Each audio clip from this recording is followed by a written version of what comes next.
Hello students, अब हम solution chapter के न्यूमेरिकल्स के बारे में पढ़ेंगे। इससे पहले हम कुछ जो चीज़ें हैं जो बच गई हैं वो हम पढ़ेंगे।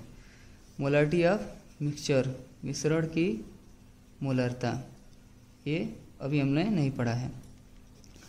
मान लीजिए एक सॉल्यूशन है जिसकी मोलरता m1 और उसका आयतन v1 है, और एक विलयन जिसकी मोलरता m2 और v2 है। अगर इन दोनों को मिक्स किया जाए तो मान लीजिए इसका आयतन, फाइनल आयतन जो हो गया वो v हो गया, और फाइनल मोलरिटी जो हो गई m हो गई। तो इन दोनों के मिलीमोलों की संख्या का योग इसके मिलीमोल्स के बराबर होगा, यानी m1 into v1 plus m2 into v2 will be equal to m into v।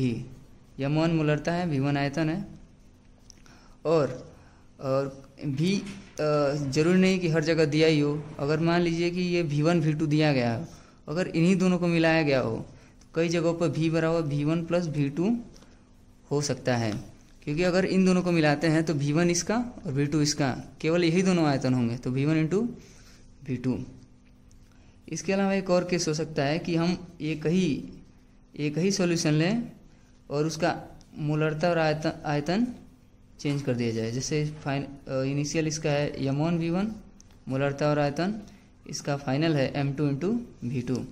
तो इस टाइम भी दोनों साइड के मोल्स, मिलीमोल्स की संख्या हम बराबर कर देंगे। m1 into v1 will be equal to m2 into v2। अगर देखिए कुल मिला जुला के दोनों साइड्स के इक्वल करने हैं, इस साइड 2 हैं तो दोनों के मिलीमोल्स की संख्या का योग फाइनल मिक्सचर का जो मिलीमोल्स की संख्या होगी उसके बराबर होगी। m1 v1 plus m2 v2 equal to mv। अब एक और सवाल है, हाउ टू फाइंड आई। हमने पढ़ा था वियोजन के बाद मोलों की संख्या, या वियोजन या संगुणन के बाद मोलों की संख्या,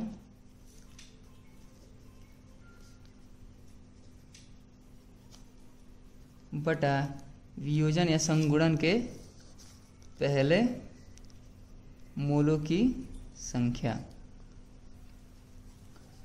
पहले मोलों की संख्या। एक चीज़ ये है कि ऑर्गेनिक कंपाउंड्स यानी कार्बनिक यौगिकों के लिए ऑर्गेनिक कंपाउंड्स हुए होते हैं, इसको हम ऐसे पहचान सकते हैं, जिन यौगिकों में कार्बन पाया जाता है उन्हें हम कहते हैं ऑर्गेनिक कंपाउंड्स। तो एक विलेयता पढ़ते समय हमने पढ़ा था, लाइक डिजॉल्व्स लाइक, जो जैसा होता है, जो जैसा विलायक होता है वह उसी प्रकार के विलेय को अपने में घुलने देता है। तो जो ऑर्गेनिक कंपाउंड्स हैं वो नॉन पोलर हैं, अध्रुवीय हैं, और जल अपना क्या है, ध्रुवीय है। तो जो ऑर्गेनिक कंपाउंड्स होते हैं वो जल में अविलेय या बहुत ही कम विलेय होते हैं, तो ये जल में नहीं टूटते हैं, नहीं जुड़ते हैं। तो जैसे मान लीजिए CH3COOH जो कि बहुत अल्प वियोजित होता है, C6H12 ये लगभग नहीं वियोजित होता है, C12H2211, और जो भी ऑर्गेनिक कंपाउंड्स हैं वे वियोजित नहीं होते हैं। तो इनके लिए I की वैल्यू हमेशा लगभग 1 होती है, क्योंकि मान लीजिए C6H12O6 है, तो अभी ये स्टार्टिंग में हमने इसका 1 मोल लिया। तो अगर एक्वस इसका सॉल्यूशन बनाते हैं तो यह टूटता नहीं है, नहीं जुड़ता है। तो जो ये इसका 1 मोल है वो बाद में 1 मोल ही रहेगा, नहीं कम होगा नहीं ज़्यादा होगा। तो for all organic compounds I का वैल्यू लगभग हर बार 1 होती है। देखिए मोल्स आफ्टर डिसोसिएशन, डिसोसिएट तो हुआ नहीं, यानी एक ही बाद में भी रहा। मोल्स बिफोर डिसोसिएशन या संगुणन वो एक ही है, क्योंकि स्टार्टिंग में कुछ हुआ नहीं, 1/1 बराबर 1। या फिर आप इसको सिंपल भाषा में लिख सकते हैं, for all organic compounds I will be equal to 1 जब तक वियोजन की मात्रा न दी गई हो, यानी अल्फा। अगर CH3COOH है तो इस केस में CH3 आयनों में बहुत अल्प मात्रा में टूट जाता है, तो अगर उसके लिए वियोजन की मात्रा दी गई हो तो उसके लिए I की वैल्यू निकल सकती है, वो डिफरेंट होगी।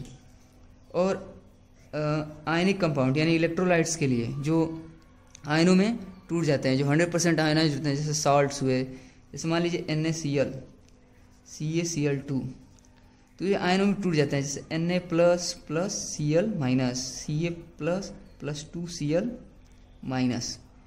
तो देखिए NaCl को अगर हम लेते हैं तो Na plus plus Cl minus, मान लीजिए पहले हमने NaCl के 1 मोल लिए और यह टूटा नहीं है, तो Na प्लस, और अब अगर मान लीजिए इसमें पानी नहीं डाले हैं तो ये आयनों में टूटा नहीं है, तो आयन जो होंगे वो 0 होंगे। मान लीजिए अगर हम इसमें पानी डाल दिए तो ये एक स्ट्रॉन्ग साल्ट है, यानी इसका जो आयनाइजेशन होता है वो 100% होता है। तो ये एक जो मोल है NaCl का वो सारा का सारा आयनों में टूट जाएगा, तो 1 हो जाएगा 0, और 1 मोल Na प्लस हो जाएगा और 1 मोल Cl माइनस। तो I होता है moles after dissociation divide by moles before dissociation. तो मोल्स आफ्टर डिसोसिएशन में देखिए तो है Na plus plus Cl minus के 1 मोल और NaCl का 0 मोल। तो मोल्स आपका 0 + 1 + 1 2 हो गया। और moles before dissociation, before dissociation क्योंकि सिर्फ NaCl का ही 1 मोल है, Na प्लस आयंस तो अभी बने नहीं हैं, तो ये हो जाएगा 1। तो इसके लिए I की वैल्यू हो जाएगी 2। और इसी प्रकार अगर हम CaCl2 के लिए देखेंगे तो CaCl2 के लिए क्या हो जाएगा, Ca का 1 मोल और Cl का 2 मोल और Cl2 का 1 मोल इनिशियल वाला। तो I will be equal to 2 + 1 3 divide by 1 3। और अगर हम ऐसे ध्यान दें तो जो आयनों में टूट रहे हैं तो उन आयनों के स्टोइचियोमेट्रिक कोफिशिएंट जो होते हैं, यानी उनके सामने जो अंक होता है उनको हम जोड़ दें तो भी हमें डायरेक्ट I की वैल्यू निकल सकती है। जैसे NaCl के लिए 1 + 1 2, CaCl2 के लिए 1 + 2 3। अब हम आगे बढ़ते हैं सवाल की तरफ। 40% सल्फ्यूरिक अम्ल द्रव्यमान से की मोलालता होगी। द्रव्यमान से मतलब ये है कि 40% sulphuric acid H2SO4 is weight by wait. Weight by wait का मतलब यह है कि 100 ग्राम विलियन में 40 ग्राम जो है वो H2SO4 है। और ध्यान दीजिएगा यहाँ पर हम जो भी पढ़ेंगे अधिकतर द्विअंगी विलयन के बारे में पढ़ेंगे, यानी बाइनरी सॉल्यूशंस, यानी सिर्फ उसमें 2 चीज़ें होंगी, एक विलेय और एक विलायक। जब तक आपको विलायक मेंशन न किया गया हो कि ये विलायक है, तब तक जो आप विलायक मानेंगे वो जल मानेंगे। जैसे इसमें दिया नहीं है कि इसमें विलायक क्या है, 40% सल्फ्यूरिक अम्ल की मोललता होगी, तो इसमें विलायक आप क्या मान लेंगे, जल। तो मत देखिए 40 ग्राम जो है वो H2SO4 है, तो बाकी का जो चीज़ होगा वो क्या होगा, जल ही होगा, क्योंकि बाइनरी सॉल्यूशंस के बारे में हम पढ़ते हैं सिर्फ उसमें 2 ही अंग होंगे। तो H2O का जो वेट हो जाएगा WH2O 100 - 40 जो आएगा 60 ग्राम्स। अब मोललता की फार्मूला क्या होती है, विलेय के मोलों की संख्या बटा विलायक का द्रव्यमान। अगर ग्राम में हो तो ऊपर 1000 का गुणा कर देते हैं, अगर केजी में हो तो वैसे ही रख देते हैं, यानी 1 किलोग्राम विलायक में घुले विलेय की मौलिक संख्या को कहते हैं हम मोलालता। तो विलेय की मौलिक संख्या निकाल लेते हैं। विलेय की मौलिक संख्या होगी 40 बटा भार बटा अणु भार। भार इसका है 40 ग्राम, अणु भार इसका होता है 98। और मास ऑफ सॉल्वेंट इसमें है H2O जिसका वेट दिया गया है 60 ग्राम्स। 60 ग्राम्स में है तो यहाँ 1000 का गुणा हो जाएगा। और अब इसको हम लिखेंगे 40/98 × 60 × 1000। चूँकि हमें एग्जाम्स में कैलकुलेटर नहीं दिए जाते हैं तो हम अप्रॉक्सीमेशन का ज़्यादा से ज़्यादा यूज करेंगे। 98 को हम 100 कर लेते हैं, तो 40/100 × 60 × 1000, तो ये हमारा आएगा लगभग 6.6 के आसपास।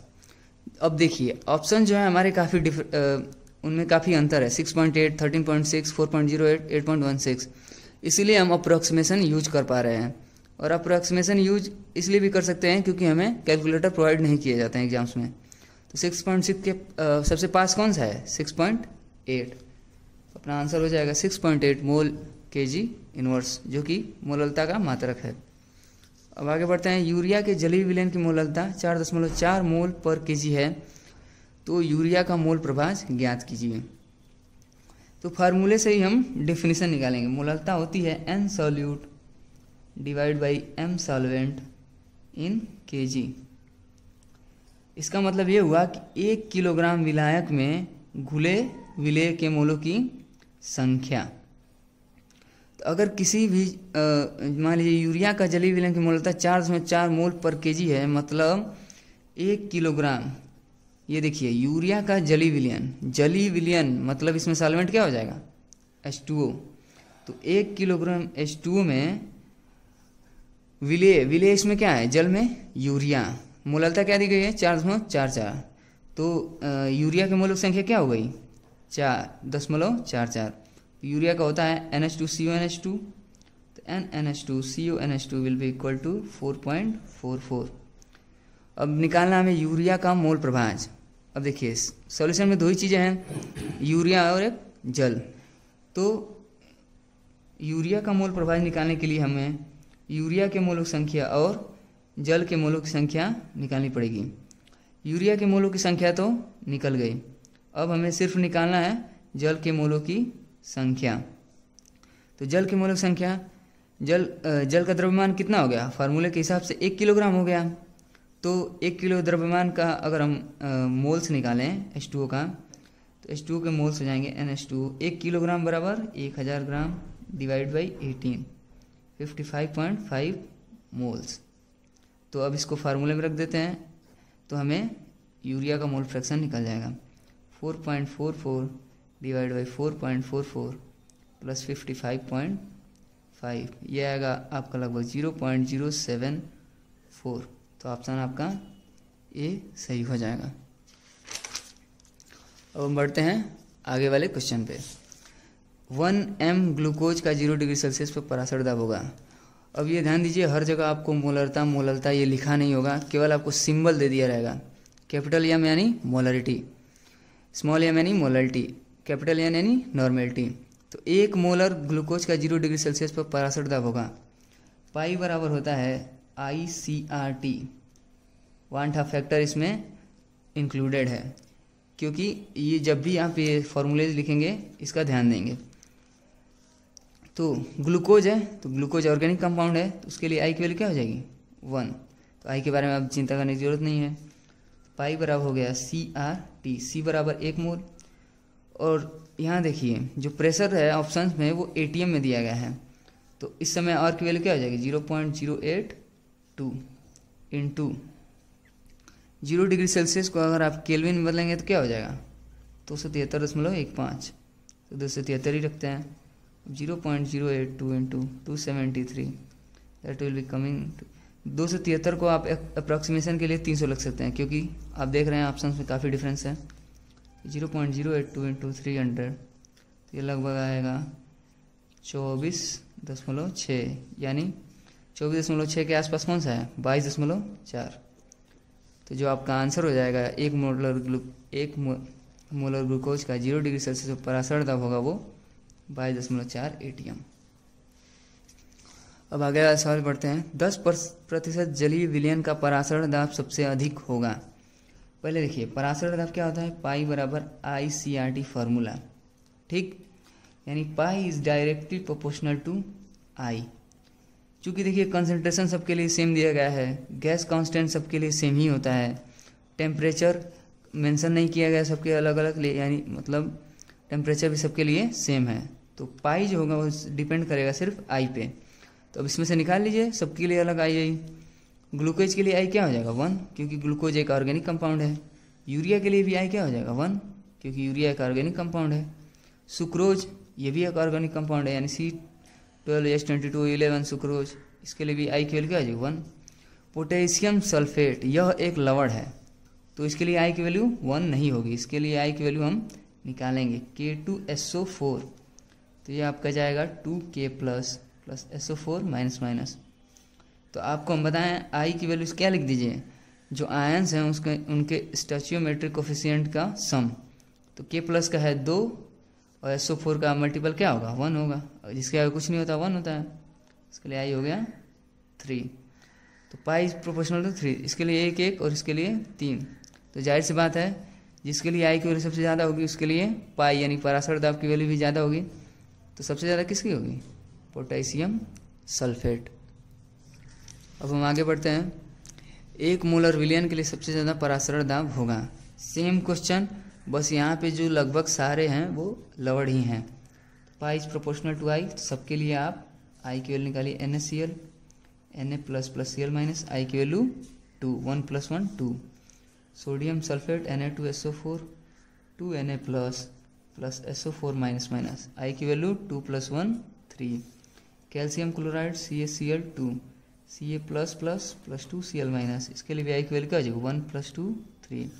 Ammonium phosphate NH4 thrice PO4, तो ये हो जाएगा NH4 3 times plus PO4 minus minus, तो इसके लिए आई की वैल्यू क्या हो जाएगी 3 + 1 4। तो इसमें जिसके लिए आई की वैल्यू ज़्यादा होगी उसका पराशर दाब अधिक होगा, यानी अमोनियम फास्फेट। अब आगे बढ़ते हैं। जब पराशर दाब ATM में प्रदर्शित किया जाए तो विलयन नियतांक का मान होगा। जब प्रेशर को ATM में रिप्रेजेंट किया जाता है तो गैस कांस्टेंट की वैल्यू क्या होती है 0.082 litre ATM kelvin inverse mole inverse. ये तो वैसे याद ही करना है। अब हम देखते हैं 20% W/W जलीय KI का घनत्व 1.202 ग्राम पर ml है, तो KI विलयन की मोलरता मोल अंश की गणना कीजिए। तो सबसे पहले हम समझते हैं 20% W/W जलीय KI एक्वस KI का मतलब क्या है। मतलब ये है कि 100 ग्राम विलयन, जैसे कि हम पिछली बार पढ़ चुके हैं, 20 ग्राम क्या होगा पिछली बार की तरह KI, और बाकी जो होगा वो क्या हो जाएगा, वो पानी जलीय मतलब पानी का द्रव्यमान हो जाएगा। तो पानी कितना हो जाएगा 100 - 20 80 ग्राम। तो सबसे पहले मोलरता निकाल लेते हैं। KI का जो क्या कहते हैं अणु भार जो होगा, तो KI का जो मॉलिक्यूलर वेट होगा वो 166 होगा 166। तो यम बराबर हो जाएगा अपना वेट अपान मॉलिक्यूलर वेट, यानी 20/166, और यहाँ पे विलय का द्रव्यमान 80 × 1000, तो हो जाएगा 20/80 × 166 × 1000। तो आप इसको कर सकते हैं 20103 / 80 / 166 तो ये आ रहा है अपना 1.506 मोल पर kg। इसकी मोलरता जो है वो 1.506 आती है। ये चूँकि ये ऑप्शन वाला सवाल नहीं है तो इसमें हम अप्रॉक्सीमेशन नहीं लगाएंगे। दूसरा है मोलरता। तो मोलरता के लिए क्या क्या जरूरी होता है, सबसे पहले ये ध्यान दीजिए, यन सॉल्यूट इसमें क्या है क्या ही है, तो ये तो पता ही है, बटा वी सॉल्यूशन, विलयन का आयतन अगर ml में है तो 1000 का गुणा कर देंगे। तो यन सॉल्यूट तो पता ही है, सिर्फ वी सॉल्यूशन नहीं पता है। तो आपने एक फार्मूला पढ़ा होगा, आयतन बराबर द्रव्यमान बटा के घनत्व।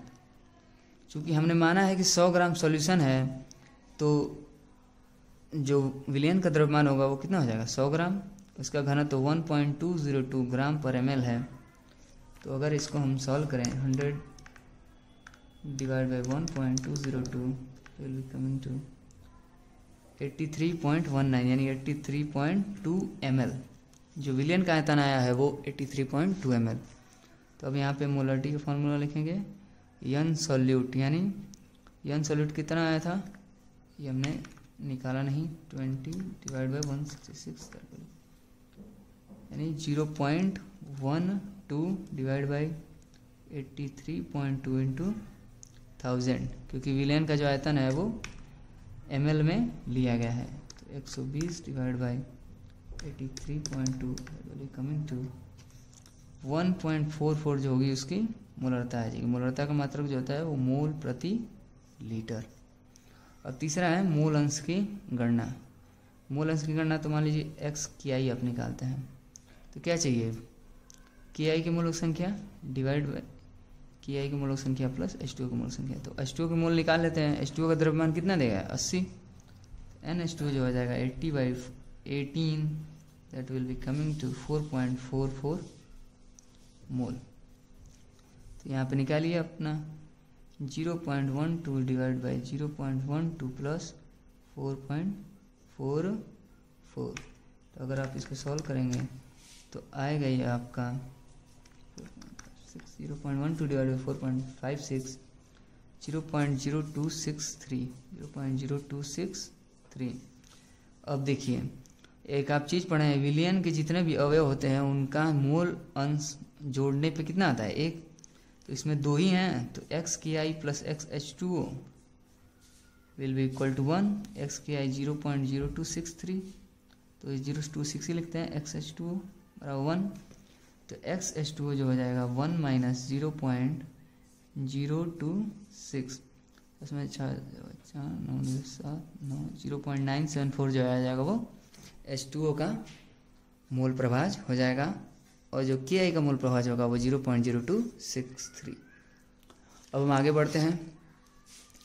एक अवाष्पशील विलेय के विलयन में विलायक का मोल प्रभाज 0.998 है। अपेक्षिक वाष्प दाब अवनमन होगा। पहले आप फार्मूला ध्यान दीजिए, P0 minus PS divide by P0 equal to I N1 upon N1 plus N2। इसे हम N सॉल्यूट भी कहते हैं, केवल इतने को। तो देखिए I यहाँ पे कुछ भी मेंशन नहीं किया गया है कि ये लवण है या फिर ये यौगिक है, तो I की वैल्यू यहाँ पे क्या हो जाएगी? 1 हो जाएगी, या फिर इसको कंसिडर ही नहीं करेंगे। तो देखिए पूछा है आपसे अपेक्षिक वाष्प दाब अवनमन, तो हमें सिर्फ क्या निकालना है? X सॉल्यूट, क्योंकि I की वैल्यू को अब ध्यान ही नहीं देना है। तो यानी विलेय के मोल प्रभाज की गणना करनी है बस। तो क्या किया है, विलायक का मोल प्रभाज दिया गया, ध्यान दीजिएगा यहाँ पे आप गलती कर सकते हैं। ये X सॉल्वेंट दिया गया है 0.998, और आपको फार्मूले में क्या है? X सॉल्यूट, विलेय का मोल प्रभाज। तो आप यहाँ से क्या लिख सकते हैं? X solute plus X solvent will be equal to 1, then X solute will be plus 0.998 equal to 1, X solute will be 0.002। तो आपका आंसर आया 0.002। तो आपका जो अपेक्षिक दाब वाष्प दाब अवनमन हो जाएगा वो कितना हो जाएगा? D 0.002। अब आगे देखते हैं, वाष्प दाब में अवनमन सबसे अधिक होगा। सेम क्वेश्चन जो पिछली बार था, P pi proportional to IC। देखिए कंसंट्रेशन यहाँ पे सबकी अलग अलग है, और जब पराशर दाब की परिभाषा जब फार्मूले डिराइव कर रहे होंगे तो आपने पढ़ा होगा pi is proportional to C। विलेय की मोलरता यानी सांद्रता के अनुकमानुपाती होता है जो वो पराशर दाब। तो अब यहाँ पे I के प्रोपोर्शनल होता ही है, C के प्रोपोर्शनल भी होता है। तो अब यहाँ दोनों चीज़ों लेके चलेंगे, यानी IC की वैल्यू जिसके लिए ज़्यादा हो जाएगी उसका वाष्प दाब में अवनमन सबसे ज़्यादा होगा, क्योंकि वाष्प दाब में अवनमन क्या है? P0 minus PS by P0 is equal to I proportional to I। तो अब यहाँ देखते हैं, तो यहाँ पे ये नहीं फार्मूला प्रोपोर्शनल टू IC। तो अब इसके लिए देखते हैं, यूरिया के लिए I की वैल्यू क्या होती है? 1। तो 0.2 into 1 will be coming to 0.2। और दूसरा जो है ग्लूकोज के लिए I की वैल्यू क्या होती है? 1। तो 0.1 into 1 will be equal to 0.1। और तीसरा देखिए barium chloride BaCl2 Ba plus plus plus 2Cl minus, तो इसके लिए I की वैल्यू क्या हो जाएगी? 1 प्लस 2 3। तो 3 into 0.1 will be coming to 0.3। अब देखिए मैग्नीशियम सल्फेट क्या होता है? MgSO4 then Mg plus plus plus SO4 minus minus, तो इसके लिए I की वैल्यू क्या हो जाएगी? 1 प्लस 1 2। तो 2 इंटू 0.1 0.2। तो जिसके लिए इसकी वैल्यू सबसे ज़्यादा है तो उसका अपेक्षिक दाब अवनमन सबसे अधिक होगा। किसका होगा सबसे ज़्यादा? C barium 0.1 m barium chloride. आगे देखते हैं, सोडियम क्लोराइड के 0.20 मोलल जलीय विलयन का क्वथनांक निम्न में से क्या हो सकता है? सॉरी मैं ऑप्शंस लिखने में भूल गया था, और इसके लिए KF की जो वैल्यू है 1। ठीक है, तो अब हम इसको ध्यान देते हैं, सॉरी 1/2। तो delta T F is equal to क्या होता है, आई के एफ इंटू यम।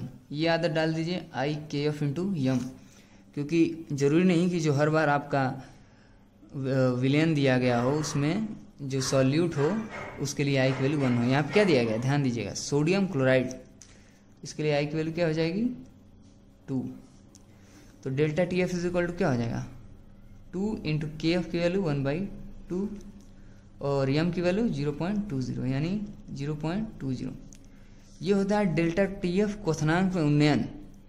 जबकि आपको पता है जल का क्वथनांक क्या होता है 100 डिग्री सेल्सियस, और जो विलयन का क्वथनांक होता है वो उससे ज़्यादा होता है। तो मान लीजिए T S minus 100 degree Celsius बराबर 0.20, टी एस बराबर हो जाएगा 100 प्लस 0.20, तो आएगा अपना 100.2 डिग्री सेल्सियस। तो आपका कौन सा ऑप्शन सही हो जाएगा 5। अब आगे बढ़ते हैं। H3PO4 के 1 मोलर की नॉर्मलता है। तो आपको याद होगा relation between molarity and normality. तो नॉर्मेलिटी बराबर होता है मोलरिटी इंटू वैलेंसी। वैलेंसी, हाँ यहाँ ध्यान दीजिएगा, वैलेंसी क्या होती है, टोटल धनायनों की संख्या, total cations, number of total cations या number of total anions after dissociation. ठीक है, क्योंकि जो आयनों की धनायनों की संख्या होगी और ऋणायनों की संख्या दोनों बराबर होगी। या फिर संयोजकता, किसी भी यौगिक संयोजकता क्या होगी, यौगिक की संयोजकता ऐसे ही निकाल सकते हैं। और बाकी परमाणु की संयोजकता क्या होती है, उसके बाहरी कोश में इलेक्ट्रॉनों की संख्या। या फिर अगर रिएक्शंस दिए गए हों तो जो चेंज ऑफ ऑक्सीडेशन स्टेट होता है, यानी चेंज इन ऑक्सीडेशन नंबर, वो हो जाएगी आपकी वैलेंसी, अगर इक्वेशंस के फॉर्म में दिए होते हैं। यहाँ इक्वेशन के फॉर्म में नहीं दिए हों तो H3PO4 को आप अगर तोड़ेंगे तो पाएंगे 3H प्लस प्लस PO4 3-। देखिए यहाँ पे कितने कैटायंस हैं, एक हाइड्रोजन पे 1 प्लस है और 3 हाइड्रोजन थे, यानी 3 कैटायंस, यानी 3 धनायन, 3 पॉजिटिव चार्ज। और कितने एनायन हैं, एक ही PO4 है लेकिन 3 नेगेटिव चार्ज हैं। देखिए कैटायन और एनायन दोनों बराबर हैं। तो किसी भी मान लीजिए आप यौगिक के लिए निकाल रहे हों तो नंबर ऑफ टोटल कैटायंस या नंबर ऑफ टोटल एनायंस निकाल लेंगे तो आपको उसकी वैलेंसी पता चलेगा। तो इसकी वैलेंसी कितनी है 3। तो मोलरता निकालनी है तो मोलरता बराबर हो जाएगा आपका क्या कहते हैं नॉर्मलता डिवाइड बाई वैलेंसी, नॉर्मलता डिवाइड बाई वैलेंसी। तो नॉर्मेलिटी और मोलरिटी इंटू वैलेंसी, मोलरता दी गई है 1 और इसकी वैलेंसी हो जाएगी 3, तो 1 × 3 बराबर 3 नॉर्मल। सॉल्यूशन अपना ऑप्शन हो जाएगा डी। अब देखते हैं यूरिया का 0.6% जलीय विलयन किससे संपरासारी होगा। तो यहाँ ध्यान दीजिएगा, ये ऐसे जैसे परसेंटेज में दिया गया हो तो हमेशा आप W/W लिखेंगे। लेकिन अगर लिखा रहा है कि यूरिया का स्ट्रेंथ 0.6% है, अगर स्ट्रेंथ है तो आप इसको लिखेंगे ग्राम पर लीटर, लेकिन यहाँ पे स्ट्रेंथ लिखा नहीं है तो यानी ये क्या हो जाएगा 0.6% W/W। तो यहाँ पे मान लीजिए क्या समपरासारी यानी क्या होता है आइसोटोनिक सॉल्यूशन, यानी जिसके लिए परासर दाब की वैल्यू समान हो उस विलयन को कहते हैं हम समपरासारी विलयन। तो एक विलयन तो ये हो गया, अब एक विलयन इसमें से खोजना है। तो 0.6% यूरिया, तो यूरिया के लिए आप इसका लिख लीजिए कॉन्सेंट्रेशन, इसमें 0.6 ग्राम क्या हो जाएगा NH2CONH2, और विलयन का आयतन हो गया अपना 100 ml, और तो इसका निकालिए 0.6 डिवाइड बाई 60, 100 × 1000, तो हो जाएगा 10 यानी 6/10 यानी 0.1 आया आपका इसका कंसंट्रेशन। तो अब जिसका I × C का वैल्यू 0.1 आएगा, यूरिया का I का वैल्यू 1 होता है, तो जिसका I × C का वैल्यू 0.1 होगा उसका वो विलयन इस विलयन से संपरासारी होगा। तो पहले के लिए देखते हैं 0.1 m ग्लूकोज, इसके लिए आई की वैल्यू 1, सी की वैल्यू 0.1 यानी 0.1, यानी ये इसके बराबर आ गया। अब दूसरा देखते हैं 0.1 m पोटेशियम क्लोराइड 0.1, तो इसके पोटेशियम क्लोराइड के लिए आई की वैल्यू क्या हो जाएगी K plus plus Cl minus I की वैल्यू 2 इंटू 0.1, तो ये आ जाएगा 0.2, ये बराबर नहीं है। अब तीसरा देखते हैं 0.6% NaCl, सेम 0. इसके लिए 0.6 डिवाइड बाई 40, NaCl का 40 नहीं होगा सॉरी, Na का हो जाएगा 23 पर 35.5 यानी 58.5 डिवाइड बाई 100 इंटू 1000, कुछ भी हो ये 0.1 नहीं आएगा अगर आप कैलकुलेशंस देखें तो। अब चौथा देखते हैं 0.6% ग्लूकोज, तो ग्लूकोज का मॉलिक्यूलर वेट होता है 180, 0.6 डिवाइड बाई 180 डिवाइड बाई 100 2000, तो 100 ये कट गया 0.6 डिवाइड बाई 1, तो ये हो जाएगा 1/30 यानी 0.03। तो आपका आईसी का वैल्यू किसके बराबर आया 0.1 m ग्लूकोज के लिए, ABCD, तो आपका ऑप्शन सही जो होगा वो 0.1 m ग्लूकोज। अब ये देखिए जो हमने पहले फार्मूला पढ़ा था, 36 नॉर्मल H2SO4 से 100 ml 3.6 मोलर H2SO4 विलयन बनाना है, सांद्र अम्ल कम से कम कितना आयतन लेना आवश्यक है। तो हमने पढ़ा था M1V1 plus M2V2 is equal to MV। चूँकि यहाँ दो विलयनों को मिलाया नहीं जा रहा है तो हम दूसरा वाला फार्मूला यूज करेंगे, M1V1 is equal to M2V2। तो आप ऐसे डायरेक्ट नहीं रख सकते क्योंकि यहाँ ध्यान दीजिए 36 नॉर्मल दिया है, तो सबसे पहले हम इसको मोलारिटी में चेंज करेंगे क्योंकि फार्मूला जो है आपके लिए मोलारिटी बना है, या फिर ये नॉर्मलिटी में भी हो सकता है लेकिन दोनों नॉर्मलिटी में होने चाहिए, N1V1 बराबर N2V2। तो देखिए ये नॉर्मलिटी में दिया है, ये मोलारिटी में दिया है, तो या फिर इसको नॉर्मलिटी में चेंज कीजिए या फिर इसको मोलारिटी में चेंज कीजिए। तो इसको मोलारिटी में चेंज करते हैं तो मोलारिटी बराबर होता है normality divide by valency. H2SO4 की वैलेंसी क्या हो जाएगी 2H plus plus SO4 minus minus, इसकी वैलेंसी क्या हो जाएगी 2, तो N 36 डिवाइड बाई 2 हो जाएगा 18 मोलर। अब निकालिए 100 ml 3.6, तो 18 इंटू V1 बराबर इसका मोलरता क्या गया 3.6 इंटू 100, तो ये अपना क्या आ जाएगा 3 यानी ये 360 डिवाइड बाई 80 यानी 20 ml, तो आंसर आ जाएगा आपका 20 ml। सांद्र अम्ल का आपको 20 ml मिलाने की ज़रूरत है तब जाके आपको 100 ml का 3.6 मोलर H2SO4 विलयन मिलेगा। तो बाकी जो क्वेश्चन है वो आप करते रहिए, और इसमें कहीं भी आपको कोई भी सवाल गलती लगता है तो आप हमें कमेंट सेक्शन में बता सकते हैं, और आपके जो भी डाउट्स हैं वो आप पूछ सकते हैं। Thank you.